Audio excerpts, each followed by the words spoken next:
Boa tarde, Minas Gerais. Boa tarde especial para Santa Rita do Sapucaí, Governador Valadares e Morada Nova. É muito bom receber você aqui na tela da Band. Nona rodada do Campeonato Brasileiro, o Atlético fez 2-0 no América, deixou a zona de rebaixamento e mostrou uma vontade que havia sumido nos últimos jogos. O América, por sua vez, fez uma das piores partidas no Brasileirão. A preocupação aumenta e Mauro Fernandes não é mais o técnico da equipe. Cruzeiro e seu algoz, o São Paulo, mais uma derrota para o tricolor paulista. Desta vez, motivada aí por Rivaldo. Então, vamos receber os nossos comentaristas de hoje. Boa tarde, Serginho. Boa tarde. Flávio Carvalho. Então, vamos lá. Vamos começar o Minas Esporte com São Paulo e Cruzeiro. Opção por uma postura mais defensiva de início de jogo. Puxou o São Paulo e aí ficou difícil mudar alguma história quando já estava 2-0. Rivaldo envolveu a defesa cruzeirense em uma tabela com Marlos, que encontrou Dagoberto livre na pequena área para abrir o placar. O atacante são paulino Dagoberto penetrou novamente na área cruzeirense e caiu ao driblar o goleiro Fábio. O time tricolor pediu pênalti, mas o árbitro Marcelo de Lima Henrique não marcou. O São Paulo começou a segunda etapa arrasador para cima do Cruzeiro. Rivaldo carregou a bola com 5 defensores celestes e apenas um companheiro são paulino. Mesmo assim, o veterano encontrou o Marlos sozinho na entrada da área. O atacante fuzilou o ângulo superior direito de Fábio, ampliando o marcador. Aos 50 segundos de jogo, contando com a falha coletiva da zaga estrelada. Ortigoz entrou no lugar de Thiago Ribeiro em seu primeiro toque na bola, deixou o Alisson na cara do gol em cruzamento da direita. O atacante não perdoou e deixou a sua marca, acabando com um jejum de 8 jogos sem marcar. Claro que eu não estou satisfeito com o resultado, ninguém gosta de perder, mas até que o time no segundo tempo teve um bom comportamento dentro daquilo que a gente tem que ser. Dinâmico, partir para cima. No primeiro tempo respeitamos muito o adversário. Você não pode aqui dentro ficar respeitando muito, tem que jogar. Se você não jogar, tu não vai chegar a lugar nenhum. Foi isso que aconteceu. E para você ver, o Cruzeiro, o São Paulo jogando dentro de casa, em nenhum momento ele foi agredir a gente, esperou a gente no meio de campo, querendo contra-ataque. Ele jogou em função do contra-ataque. Num erro, que nós erramos, nós tomamos gol. E o primeiro gol que eles fizeram foi uma bola errada que saiu daqui, mas foi do Ribeiro, foi meter uma bola do outro lado, meteu no pé do cara e eles armaram o contra-ataque. Quer dizer, eles esperaram, um time experiente esperaram o nosso erro, a partir do momento que nós erramos, eles fizeram o gol. Se organizaram desse jeito, acharam a situação.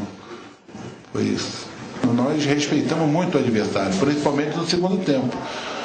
No primeiro tempo. No segundo tempo não. Jogamos uma partida igual, agredindo, chegando, sabendo que a gente ia se expor para o contra-ataque, mas time que quer vencer tem que se expor dentro e fora de casa. Time grande tem que ser assim.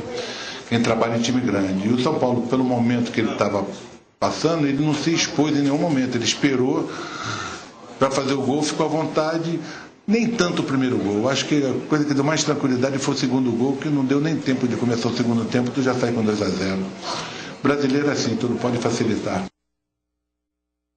Amigo Serginho, e eu entendo o que o Joel disse da seguinte forma, ele entrou com um time muito defensivo na primeira etapa, né? Quando ele diz assim, o Cruzeiro não foi bem, a situação não foi bacana no primeiro tempo, só na segunda etapa, que daí mostrou que era um time grande, mas tinha que ter começado isso no primeiro tempo, né? São 90 minutos, você tem que resolver logo, né? Realmente a passividade do Cruzeiro no primeiro tempo culminou com a derrota para o São Paulo. O São Paulo veio marcando o Cruzeiro em cima, coisa que o Cruzeiro não fez. Marlos e os 2 laterais, Jean e Juan, tiveram total liberdade. No segundo tempo mudou a postura, tomou um gol muito cedo, mas Joel Santana também demorou a mexer e colocou o Brandão, que nada fez, né, Dimar? Eu não entendo até hoje como que o Brandão sempre entra, se está ali no grupo, porque outros que fizeram bem mais do que ele já saíram do grupo, não estão no grupo mais. Mas o Cruzeiro, se quiser ter uma sorte melhor no campeonato, tem que trazer 2 laterais. De todos os laterais, só o Diego Renan que pode vestir a camisa cruzeirense e ser titular.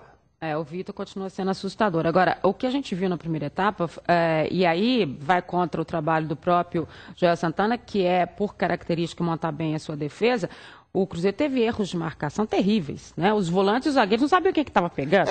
Estava um desespero ali atrás. A defesa ficou toda em linha. A gente vê no gol. No gol, o Rivaldo, em um toque, ele dribla toda a defesa cruzeirense. Não pode, tem que ter tem que ter a cobertura. O Fábio também não precisava sair naquela bola. O Fábio, por ser um goleiro muito veloz e ter uma velocidade de reação muito maior do que a dos outros goleiros, ele sempre sai. Dessa vez, o Juan foi ao fundo, bateu para trás e o Dagoberto só teve o trabalho de empurrar para as redes. Mas o Cruzeiro precisa melhorar demais. Por quê? A gente viu o São Paulo estava batido, vinha de 3 derrotas, e no primeiro tempo a gente só viu um time jogar.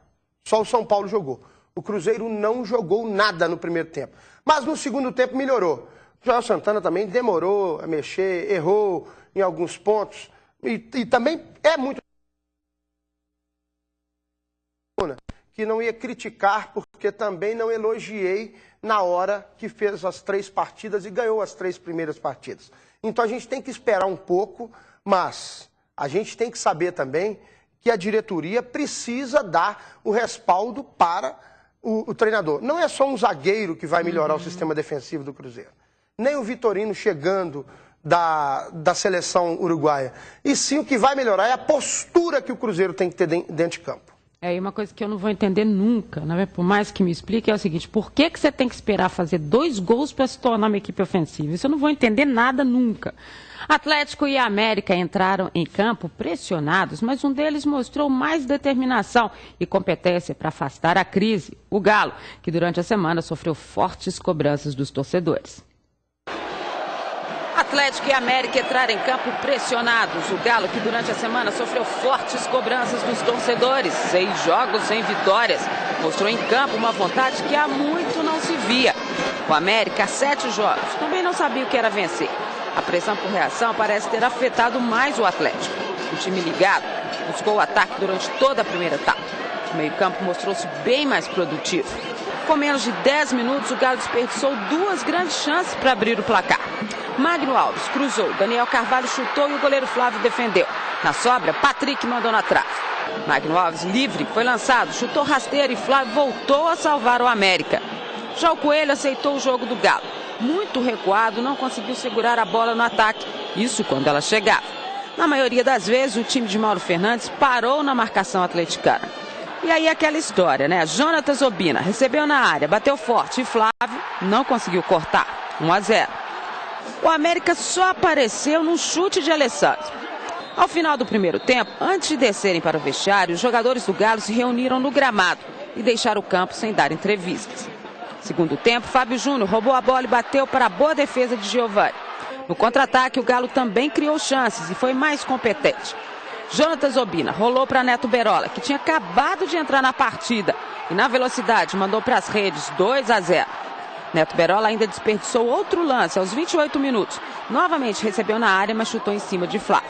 Tudo bem, a partida foi melhor para o Galo, saiu da zona de rebaixamento, mas ainda falta muito. E como falta?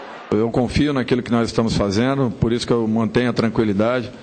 Sei que é um momento turbulento, ainda não passou não foi por causa desse resultado. Nós temos que estar sempre alertas e principalmente buscando uma evolução da equipe. Ainda é necessário que tenhamos um crescimento, até porque a necessidade de voltarmos a pontuar, ela é muito grande dentro da competição.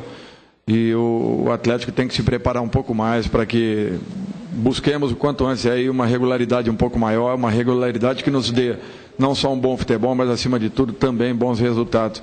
Aí sim acharemos esse timing ideal aí para um crescimento da equipe. Eu gosto muito das entrevistas do Dorival Júnior após a partida, porque ele tem uma leitura muito séria e muito coerente do jogo, né? Assim como o Mauro Fernandes também disse, agora o ex-técnico do América, que o primeiro tempo do Atlético foi irrepreensível. Eu acho que foi irrepreensível mesmo. Ele dominou por completo a partida, com uma vontade que a gente não via há muito tempo. Agora a pergunta é, por que a vontade só apareceu nesse jogo?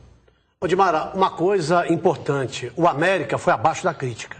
O América entrou em campo medroso, um time sem nenhum esquema de jogo, um time que parecia que estava aqui vendo fantasma o tempo todo na frente, deixou o Atlético dominar o jogo o tempo todo, Né? Então, ou seja, um jogo muito fácil para o Atlético. Mas méritos do Atlético, que vinha de uma crise. Mas eu disse aqui, quando o Atlético venceu o Avaí e venceu o Atlético do Paraná, eu disse, olha, cuidado, porque o Atlético venceu duas equipes ruins. E ontem venceu outra equipe ruim. Claro, todas abaixo na zona de exatamente. O gol do Obina foi uma falha do Flávio, né? E outra coisa, alguns jogadores do Atlético não estão rendendo. Acho que os dois laterais do Atlético continuam fracos para mim. Né? O Jonathan Obina não era jogador ainda para o Atlético para mim. Né? O caso do Caio também não mostrou nada. E aquilo que a gente vinha falando, o Daniel Carvalho é um jogador que faz a diferença. O Magno Alves também. Né? A gente sente que está mal no time. Ontem ele recebeu uma bola do Daniel Carvalho novamente na cara do gol e perdeu o gol. Né? Então tem muita coisa nesse time do Atlético que tem que ser arrumada ainda. Acho que o Atlético precisa mostrar muito mais do que mostrou. É claro que teve garra, teve vontade.